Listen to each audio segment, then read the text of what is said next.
In 1774, 500 Shawnee warriors, their faces streaked with war paint, gripped tomahawks and slipped through the Ohio River's dawn mist, led by Cornstalk, who clutches a war club in his right hand, his eyes fixed on the Virginia militia camp.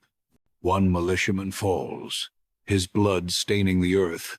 As historian John Alexander Williams notes, the Shawnee fought to save their world, not just their land. Can Cornstalk's desperate stand halt the colonial flood, or will his people's defiance be crushed at Point Pleasant? Watch to uncover the battle's brutal truth. In the 18th century, British colonists surged westward, driven by a relentless hunger for land. Their expansion sparked a century of brutal conflict with native tribes, whose sacred territories faced relentless encroachment. By 1750, colonial settlements had pushed beyond the Appalachian Mountains, with Virginia alone claiming over 200,000 acres of native land, according to historian Colin Calloway. The Shawnee, Cherokee, and other tribes faced a stark choice: resist or lose their way of life. These clashes, often marked by raids and reprisals, set a grim stage for the violence to come, as colonial ambition clashed with native determination to protect their homelands. The 1768 Treaty of Fort Stanwix marked a pivotal moment in this escalating conflict. Negotiated between British officials and the Iroquois Confederacy, it extended colonial boundaries to include lands in modern-day West Virginia and Kentucky. The Shawnee, who hunted and lived in these regions, were excluded from the talks.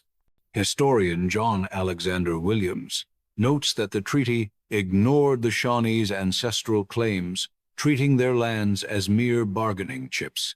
Over 3 million acres were ceded without their consent, fueling resentment. This betrayal sowed seeds of distrust, as the Shawnee vowed to defend their rights against the encroaching settlers. The Ohio Valley, a lush region teeming with game and fertile soil, became a flashpoint for these tensions. The Shawnee, along with other tribes like the Mingo, shared this land for hunting and trade, sustaining their communities for generations. By the 1770s, British settlers had established outposts along the Ohio River, with over 1,000 families encroaching on native territory, as recorded in colonial surveys. These settlers built cabins and cleared forests, disrupting traditional hunting grounds. The Shawnee viewed this as a direct threat to their survival. Skirmishes erupted, with native warriors striking settlements to reclaim their land, while settlers retaliated with equal ferocity. Prominent Virginians, including George Washington, intensified the conflict through land speculation. Washington, a surveyor and landowner, held claims to over 20,000 acres in the Ohio Valley by 1774, according to his personal records. Such men saw native lands as opportunities for profit, often securing grants through political influence. Historian Francis Jennings argues, these speculators fueled colonial expansion, caring little for the human cost to native peoples. Their actions drove settlers deeper into Shawnee territory, escalating tensions. The pursuit of wealth thus became a catalyst for violence, as native lands were carved up without regard for their inhabitants. Native tribes, particularly the Shawnee, responded with fierce resistance. They launched raids on frontier settlements, targeting cabins and livestock to deter further encroachment. In 1773 alone, over 50 settler attacks were reported in Virginia's western counties, with Shawnee warriors often blamed, according to colonial militia logs. These raids were not mere acts of vengeance, but calculated efforts to protect their homeland. The Shawnee, skilled in guerrilla tactics, struck swiftly and vanished into the forests. Their determination to preserve their way of life stood in stark contrast to the settlers' relentless advance. By 1774, the Ohio Valley was a tinderbox. Violence between settlers, Shawnee, and Mingo tribes reached a fever pitch. That spring, a settler family was killed near Wheeling, prompting Virginia militiamen to massacre a Mingo village in retaliation, an event known as the Yellow Creek Massacre. Historian Richard White estimates that over 100 native and settler deaths occurred in such clashes that year. The Shawnee, led by figures like Cornstalk, prepared for a larger conflict. This cycle of bloodshed set the stage for a decisive confrontation, as both sides braced for war. Virginia Governor Lord Dunmore, a staunch advocate of colonial expansion, saw the escalating violence as an opportunity. He devised a plan to subdue the Shawnee and secure the Ohio Valley for settlement.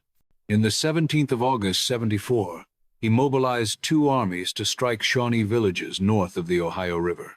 Dunmore's strategy was clear: overwhelm the native resistance through sheer force. His campaign, as historian Barbara Rasmussen notes, aimed to crush the Shawnees' will to fight, paving the way for colonial dominance. This aggressive move signaled Virginia's intent to claim the frontier at any cost, setting a collision course with the Shawnee. Dr. Andrew Lewis, a seasoned militia commander, led the First Army. His force of 1,000 men, drawn from Virginia's frontier counties, marched southwest from Camp Union, now Lewisburg, West Virginia. They carried muskets, axes, and provisions for a month, covering over 160 miles through rugged terrain. Lewis's men reached the mouth of the Kanawha River on the 6th of October, 1774, establishing a camp at Point Pleasant. Their mission was to join Dunmore's larger force and attack the Shawnee heartland. Lewis, confident in his numbers, underestimated the resolve of his native adversaries. Lord Dunmore himself commanded the Second Army, a formidable force of 1,700 men. Starting from Fort Pitt, in present-day Pittsburgh, they moved south along the Ohio River, aiming to rendezvous with Lewis. Dunmore's army included experienced frontiersmen and loyalist volunteers, equipped with cannons and ample supplies. His plan hinged on coordinating a 2-pronged assault to encircle the Shawnee villages. However, as historian Patrick Griffin points out, Dunmore's ambition blinded him to the Shawnees' tactical prowess. The governor's confidence would soon be tested by a determined native resistance. The Shawnee, under Cornstalk's leadership, were not caught unaware. Their head scouts, masters of tracking and stealth, monitored both colonial armies from the moment they left their bases. Moving silently through dense forests, these scouts noted every march, camp, and supply line. By early October, Cornstalk knew the precise locations of Lewis's and Dunmore's forces. Historian Thomas A. Chambers writes, "The Shawnee's intelligence network was unmatched, giving Cornstalk a critical edge. Armed with this knowledge, the Shawnee leader prepared a bold strategy to disrupt the colonial campaign, setting the stage for a fateful clash." Chief Cornstalk, a seasoned strategist, faced a dire choice in the 17th of October, 74. With 2 colonial armies converging on Shawnee lands, he calculated that allowing them to unite would spell doom for his people. Lewis's Southern Army camped at Point Pleasant was the closer target. Cornstalk resolved to strike it first, aiming to disrupt the colonial plan. Historian Barbara Rasmussen notes, Cornstalk's decision was born of necessity, not recklessness, as he sought to protect his people's future. With 500 warriors, he prepared a daring preemptive attack, leveraging his scouts' precise intelligence to outmaneuver the Virginians. On the night of the 9th of October, under a moonless sky, 500 Shawnee warriors moved with silent precision. They crossed the Ohio River above the Kanawha, their canoes gliding through the chilly waters. Each warrior carried a musket or tomahawk, their faces painted with red and black ochre, signaling war. They positioned themselves for a dawn ambush, aiming to catch Lewis's militia unprepared. According to colonial records, the Shawnee traveled over 10 miles that night, a testament to their endurance and discipline. Cornstalk's plan hinged on speed and surprise, a desperate bid to halt the colonial advance. At sunrise on the 10th of October, a small group of Virginia militiamen ventured 2 miles from their Point Pleasant camp, seeking game to bolster their rations. As they entered a 5-acre clearing, they froze. Shawnee warriors, crouched among the tall grass and trees, emerged like specters. The militiamen, numbering fewer than 10, were caught off guard. Historian John Alexander Williams describes the scene. The Shawnees' sudden appearance was a chilling reminder of their mastery over the terrain. The warriors' presence signaled an imminent threat, far larger than the militia expected. A sharp crack of gunfire shattered the morning calm. A Shawnee musket ball struck one militiaman, killing him instantly, his body crumpling to the earth. The others, gripped by panic, fled back to camp, their shouts echoing through the forest. Colonial accounts, preserved in Virginia militia reports, confirm the incident occurred around 6 a.m., with the surviving militiamen covering the 2-mile distance in under 15 minutes. Their frantic warning alerted the camp, but the Shawnees' presence revealed Cornstalk's bold gambit, setting the stage for a bloody confrontation. Ta Andrew Lewis, a veteran of frontier campaigns, misjudged the threat.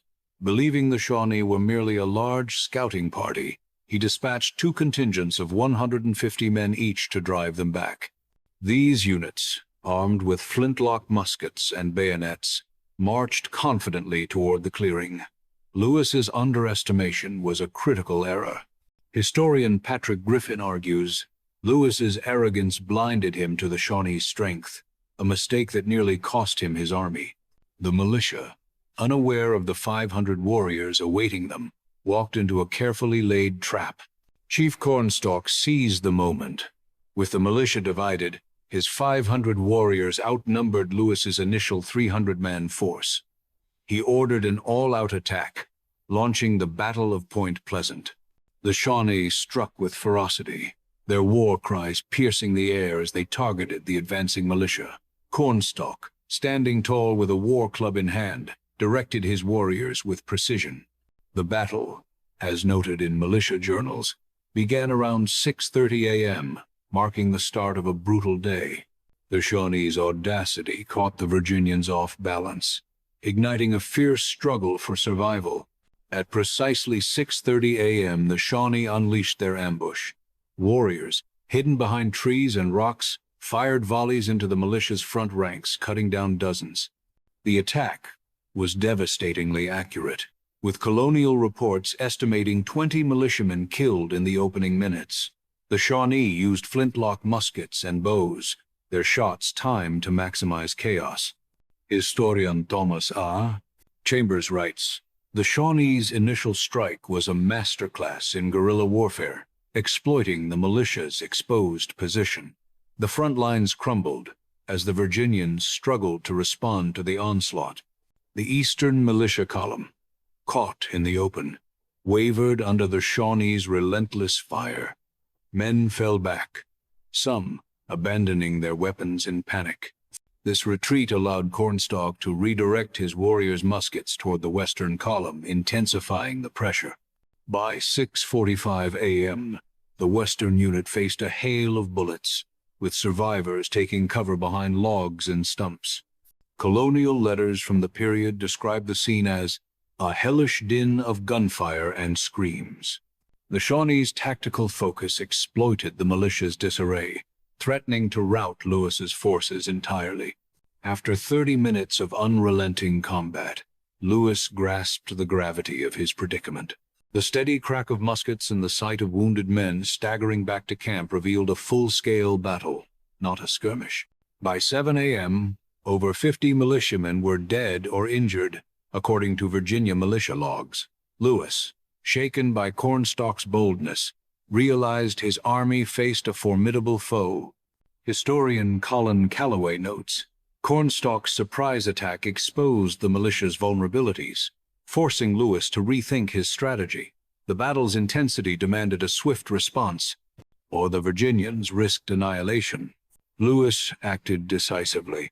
ordering 200 reinforcements to the front.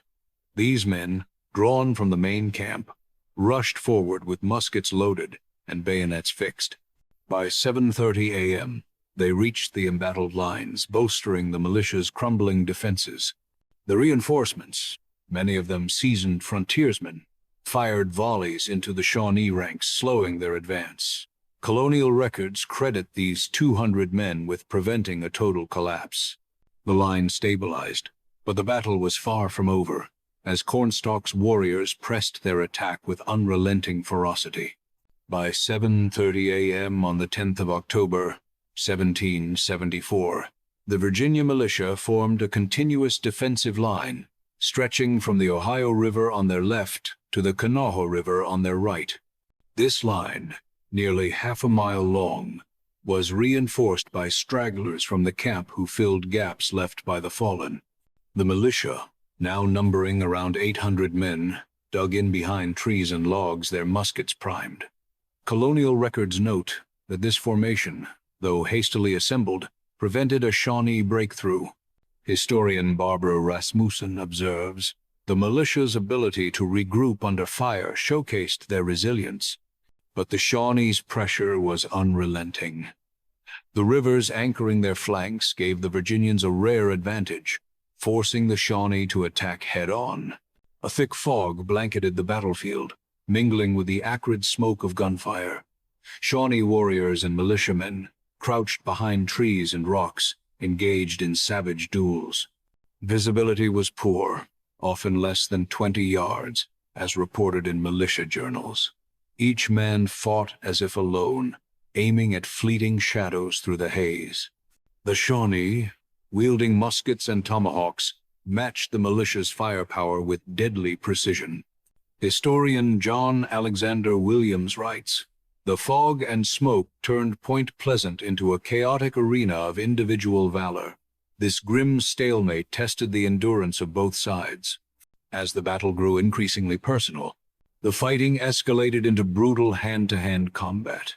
Rifles, emptied of shot, became clubs, swung with bone-crushing force.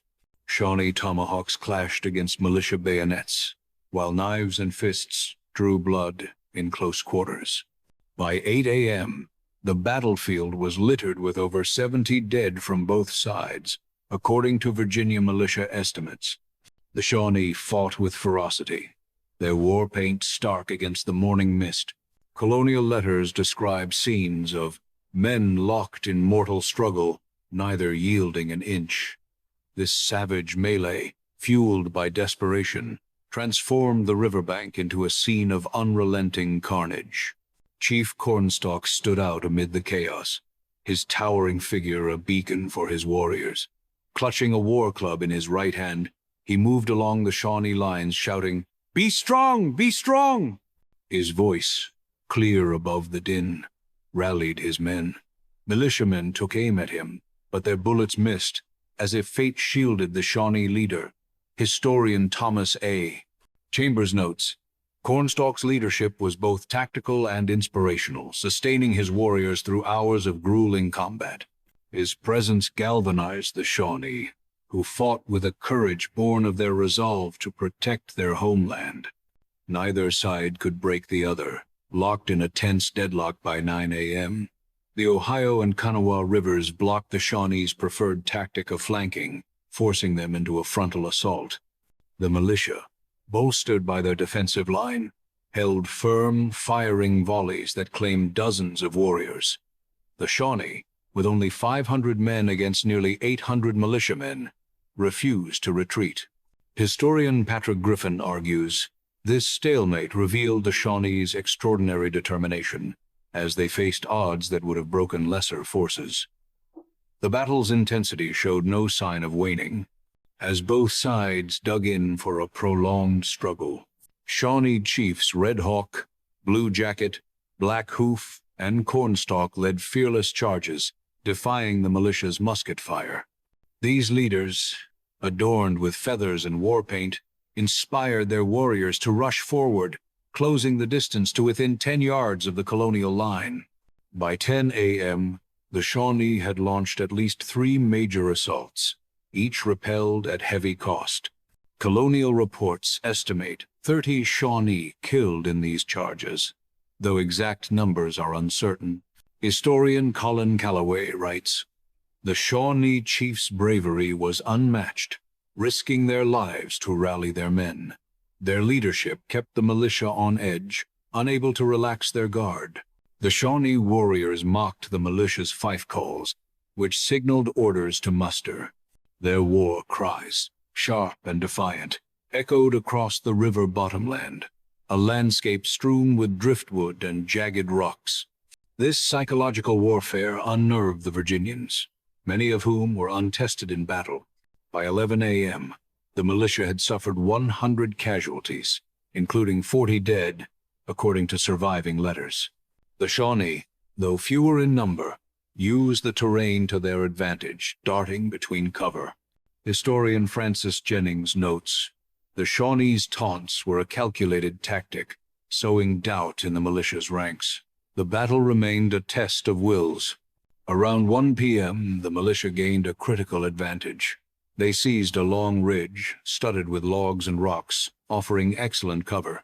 This position, elevated above the battlefield, allowed them to fire down on the Shawnee, who fell back to a second ridge 200 yards away. The shift cost the Shawnee at least 15 warriors, as militia long rifles found their marks. Colonial accounts describe the ridge as a natural fortress, turning the tide. Historian Barbara Rasmussen argues, this gain was pivotal, as it disrupted the Shawnees' momentum. The militia's new position strengthened their defense, forcing the Shawnee to regroup.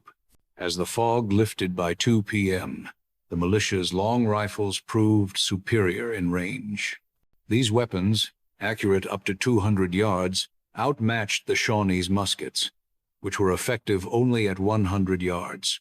The battle shifted to long-distance exchanges, with the militia firing from their fortified ridge.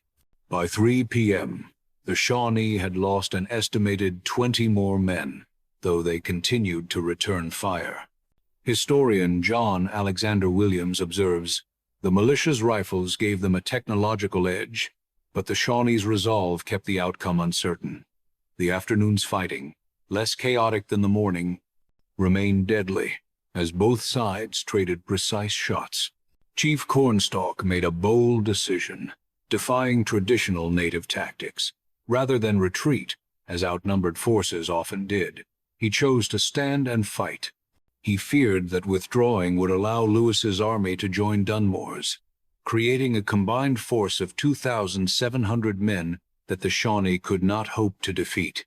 By 4 p.m., the Shawnee had suffered around 40 casualties, yet Cornstalk held his ground. Historian Patrick Griffin writes, Cornstalk's choice was a gamble, rooted in the stark reality of his people's survival. His resolve to continue the battle underscored the Shawnees' desperate stakes as they fought to protect their way of life. In the late afternoon of the 10th of October, 1774, Darta Andrew Lewis shifted the tide of the Battle of Point Pleasant with a daring maneuver. He ordered 3 companies, totaling 150 men, to outflank the Shawnee line. These militiamen, led by seasoned officers, withdrew from the main line and moved stealthily along the Kanawha River's bank, using its high bluffs for cover. They then turned up Crooked Creek, a narrow stream offering concealment. Colonial records note this march covered nearly 2 miles, taking about 45 minutes. Historian Barbara Rasmussen writes, Lewis's flanking tactic was a desperate bid to break the Shawnees' relentless pressure. The move risked weakening the main line but aimed to catch Chief Cornstalk's warriors off guard. By 4:30 p.m., the flanking force emerged on a slight ridge behind the Shawnees' left flank. Hidden by dense foliage, they opened fire, their muskets roaring in unison. The sudden volley struck the Shawnee ranks, killing at least 10 warriors instantly, according to militia reports. The attack sowed panic, as the Shawnee had not anticipated a rear assault. The militiamen, positioned 50 yards above the main battlefield, kept up a steady barrage, forcing the Shawnee to divide their attention. Historian John Alexander Williams notes, "This unexpected strike disrupted Cornstalk's cohesion, tilting the battle's momentum. The Shawnees' disciplined formation began to waver under this new threat. Chief Cornstalk, a master of battlefield awareness, misread the situation. His scouts had warned of Lord Dunmore's approaching army of 1,700 men, expected to arrive soon. The flanking force, appearing suddenly in the Shawnees' rear, was mistaken for Dunmore's vanguard. Believing he faced a larger colonial force, Cornstalk ordered a withdrawal to preserve his warriors. By 5 p.m., the Shawnee began pulling back toward the Ohio River. Historian Patrick Griffin argues Cornstalk's retreat was a pragmatic choice, prioritizing his people's survival over a doomed stand. This decision, though costly, reflected his strategic foresight in the face of overwhelming odds. As the Shawnee withdrew, Cornstalk selected his most skilled warriors, about 50 men, to hold the line. These fighters, armed with muskets and tomahawks, maintained a fierce rear-guard action, firing from behind trees to slow the militia's pursuit. Their efforts allowed the wounded, including Cornstalk's brother Silverheels, to be carried to safety. By 5:30 p.m., the rear guard had repelled 2 militia advances, killing at least 5 Virginians, according to Colonial logs. Historian Thomas A. Chambers writes, "The Shawnees' disciplined retreat showcased their tactical prowess, even in defeat. This holding action bought precious time for the main force to escape." Non-Helena, Cornstalk's sister, played a heroic role in the retreat. She helped carry Silverheels, who was gravely wounded by a musket ball to the chest, across the Ohio River. Non-Helena, strong and resolute, led a group of women and warriors in ferrying the injured in canoes under cover of dusk. Most Shawnee dead, estimated at 30 by this point, were committed to the river to conceal losses, a common practice noted in colonial accounts. Historian Colin Calloway praises Non-Helena's courage, stating, "Her leadership ensured the survival of many, embodying the Shawnees' communal strength. Her actions underscored the vital role of women in the Shawnee resistance." Cornstalk's retreat was a masterstroke of organization. By 6 p.m., nearly all 500 Shawnee warriors had crossed the Ohio River, using canoes and rafts hidden along the banks. The militia, exhausted and wary of pursuing into hostile territory, did not follow. The Shawnee suffered around 40 casualties but preserved over 80% of their force, a remarkable feat given the battle's intensity. Historian Francis Jennings observes, "Cornstalk's withdrawal was not a rout but a calculated preservation of strength for future fights." This strategic retreat ensured the Shawnee could continue their resistance against colonial expansion. Lord Dunmore arrived at Point Pleasant around midnight, finding Lewis's camp in disarray. Wounded militiamen, numbering 140, lay scattered across the ground, their moans filling the air. The camp, lacking surgeons, offered little relief, with only basic bandages available. Many officers, including 2 captains, were among the dead, as recorded in Virginia militia reports. Dunmore, expecting a triumphant rendezvous, faced a grim reality. Historian Barbara Rasmussen notes, "The chaos Dunmore encountered underscored the battle's toll, shaking colonial confidence. The victory, if it could be called that, came at a steep cost, leaving the camp vulnerable. The militia's losses were staggering. By dawn on the 11th of October, counts confirmed 75 men killed and 140 wounded, nearly a quarter of Lewis's 1,000-man force. The dead included seasoned frontiersmen, whose loss weakened the militia's morale. Wounded men, many with musket wounds or tomahawk gashes, faced infection and death in the days ahead, as medical supplies were scarce. Historian John Alexander Williams writes, "Point Pleasant's butcher's bill shocked Virginia, revealing the Shawnees' ferocity. The heavy toll exposed the fragility of colonial ambitions in the Ohio Valley. Shawnee casualties were harder to verify, as they carried off most of their dead and wounded. Militia estimates suggest around 50 Shawnee were killed, including Puxinwa, the father of future leader Tecumseh. This loss, though significant, was mitigated by Cornstalk's swift retreat. The Shawnee practice of concealing casualties, noted in colonial journals, obscured the true extent of their losses. Historian Patrick Griffin argues, the Shawnees' ability to absorb such losses and fight on demonstrated their resilience. Puxinwa's death, however, would inspire his son Tecumseh to lead future resistance. Lewis held the battlefield, a technical victory in military terms, yet the triumph was hollow, overshadowed by the loss of 215 men, dead or wounded, and a shaken command structure. The militia, battered and low on supplies, could not immediately pursue the Shawnee. By the 11th of October, the camp focused on tending the wounded and burying the dead, with mass graves dug along the Kanawha. Historian Colin Calloway notes, Lewis's victory was Pyrrhic, costing more than it gained in the short term. The Battle of Point Pleasant, though a colonial win, highlighted the Shawnees' formidable resistance, setting the stage for further conflict. 1 week after the Battle of Point Pleasant, on October 17, 1774, Dar Ta Andrew Lewis rallied his battered militia. With 800 men, reduced by the loss of 215 killed or wounded, he crossed the Ohio River to join Lord Dunmore at Camp Charlotte, a fortified outpost near the Shawnee towns along the Scioto River. The march, covering 80 miles through dense forests, took 3 days. Lewis's force, weary but determined, carried muskets and scant supplies, their morale shaken but bolstered by the prospect of peace. Historian Barbara Rasmussen notes, Lewis's advance was a show of strength, but his losses at Point Pleasant tempered colonial ambitions. The rendezvous marked a critical step toward negotiations with the Shawnee. The Shawnee, exhausted by the battle, and facing a combined colonial force of 2,700 men, chose diplomacy over continued resistance. Chief Cornstalk and other leaders, recognizing the impossibility of defeating the unified armies, agreed to peace talks at Camp Charlotte. By the 19th of October, negotiations began under a large oak, with over 200 Shawnee and colonial representatives present, according to Virginia militia records. The Shawnee, outnumbered and outgunned, sought to preserve their people's future.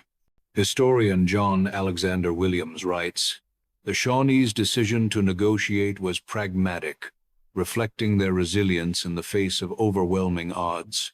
The talks set the stage for a fragile truce. Chief Cornstalk, speaking for the Shawnee, made significant concessions to secure peace.